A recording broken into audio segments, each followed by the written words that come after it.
बिस्मिल्लाहिर्रहमानिर्रहीम। शुरू अल्लाह के नाम से जो बड़ा मेहरबान निहायत रहम वाला है।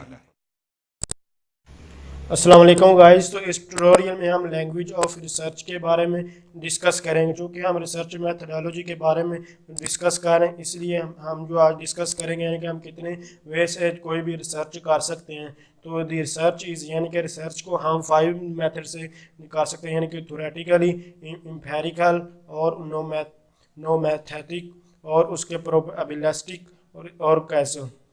तो अब सबसे पहले हम थ्योरेटिकल देखते हैं। Theoretical concern with developing, exploring और टेस्टिंग द थ्योरीज और आइडिया।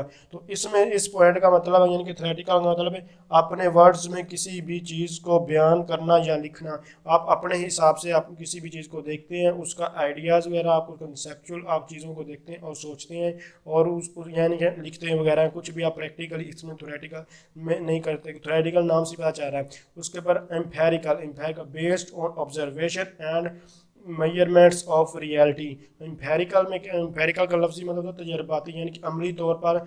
इसका अमली तौर भी कहते हैं, यानी कि आप अमली तौर पर किसी भी जो आपके चीज़ों को जो प्रैक्टिकली करके देखते हैं, कोई भी चीज़ है उसको आप प्रैक्टिकली करते हैं और उसके बाद देखते हैं कि वो चीज़ ठीक है या नहीं। तो एम्पेरिकल का मतलब प्रैक्टिकली कोई भी चीज़, किसी भी चीज़ के बारे में जानना। उसके बाद nomothetical laws are rules that pertain to the general cases. Pertain का मतलब होता है कि मुकर्रर। तो इसका मतलब क्या है, इसमें हम अपने लॉज वगैरह को कोड करते हैं। मींस इसमें इसमें काम के रिलेटेड लॉज को फॉलो करते हैं, यानी कि जो लॉज वगैरह उनको फॉलो किया जाता है।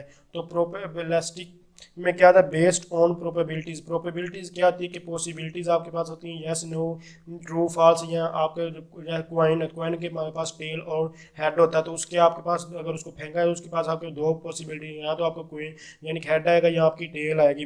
तो इसमें आप जहाँ हम पॉसिबिलिटीज़ के डिस्कस करते हैं उसका मतलब होता है कि एक काम को करने के हमारे पास कितने जो है वेज हैं, यानी कि कोई हमारे पास कोई काम है उसको हम कितने तरीक़ों से कर सकते हैं, यानी कितने वेज से उस एक ही काम को हम कर सकते हैं, वो प्रोबेबिलिस्टिक में आता है। उसके बाद कैजुअल का मतलब हमारे पास मोस्ट स्टडीज़ एक्चुअल स्टडी काज इफेक्ट रिलेशनशिप। ये काज से निकला है, यानी कि ये कैजुअल जो काज से निकला है, इसमें कोई भी रीज़न का बता सकते हैं, यानी कि हम इसमें कोई भी रीज़न बता सकते हैं, कुछ भी हमारे पास इसमें आ सकता है। तो ये हमारे पास थी लैंग्वेज ऑफ रिसर्च। तो थैंक्स फॉर वाचिंग। अल्लाह हाफिज़।